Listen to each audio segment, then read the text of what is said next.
Madam ಸರ್ಕಾರಿ ಶಾಲೆ madam ಒಂದು ಮಾಹಿತಿ ಕೊಡ್ತಾರೆ ಇದ್ರ ಮೇಲೆ. ಮೇಡಮ್ ಹೇಳಿ ದಯವಿಟ್ಟು. GHPS ಚೊಕ್ನಹಳ್ಳಿ ಶಾಲೆ ಇದು.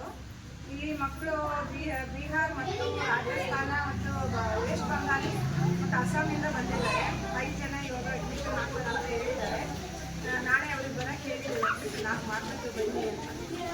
ಬ್ರದರ್ ನೋಡಿ, ಇಲ್ಲಿ ಇವರೇ ನಮ್ಮ ಹೀರೋಗಳು. 4 ಜನ ಅವ್ರ ತಂದೆ ತಾಯಿ ಇವರೆಲ್ಲ ಕಸಾಯ ಅಂತ ಮಕ್ಕಳು ಇವರು. ನಾವೇನು ಬಿಸಾಕಿರ್ತಿರಲ್ಲ ಕೇರ್ಲೆಸ್ನೆಸ್ ಇಂದ ನಮ್ಮಿಂದ ಆದಂಥ ತಪ್ಪುಗಳು, ಅಂಥವ್ರನ್ನ ಇವ್ರು ಡೈಲಿ ಕಸ ಆಯ್ತಾ ಇದ್ದವರು ಪ್ಲಾಸ್ಟಿಕ್ಕು.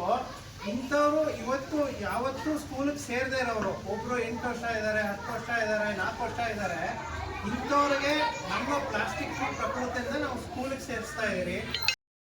ಅನ್ನೋದಾದ್ರೆ ಪ್ಲಾಸ್ಟಿಕ್ ಫ್ರೀ ಪ್ರಕೃತಿ ಅಂತ ಇದೆ, ಅದಕ್ಕೆ ನೀವು ಕಾಲ್ ಮಾಡಿದ್ರೆ ನಾವು ಮಾಹಿತಿ ಕೊಡ್ತೀರಿ. ಹೆಚ್ಚಾಗಿ ಬೇಕು ಅಂದರೆ ಇನ್ಸ್ಟಾಗ್ರಾಮ್ ಫೇಸ್ಬುಕ್ಕಲ್ಲೂ ಇದ್ದೀರಿ, ನೀವು ಅಲ್ಲಿ ಫಾಲೋ ಮಾಡಿದ್ರೆ ನಾವು ಸಿಗ್ತೀರಿ.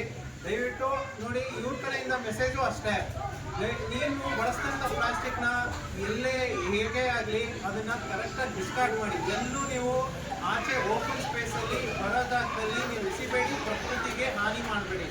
ಈ ಮೂಲಕ ನಾವು ಮೇಡಮ್ಗೂ ನಾವು ಧನ್ಯವಾದ ಹೇಳಬೇಕಾಗುತ್ತೆ. ಇಂಥ ಮಕ್ಕಳನ್ನ ಈ ಗೌರ್ಮೆಂಟ್ ಸ್ಕೂಲಲ್ಲಿ ಸೇರಿಸ್ಕೊಂಡು ಅವ್ರಿಗೂ ಒಂದು ಸಪೋರ್ಟ್ ಮಾಡ್ತಾ ಇದ್ದಾರೆ, ಎಜುಕೇಷನ್ ಕೊಡ್ತಾ ಇದ್ದಾರೆ. ನಾವು ಮುಂದೆ ಬರೋಣ, ಅಂಥ ಮಕ್ಕಳಿಗೆ ಎಜುಕೇಷನ್ ಕೊಡೋಣ, ನಮ್ಮಿಂದ ಎಷ್ಟಾಗುತ್ತೋ ಅಷ್ಟು ಸಹಾಯ ಮಾಡೋಣ. ಥ್ಯಾಂಕ್ ಯು, ಧನ್ಯವಾದ.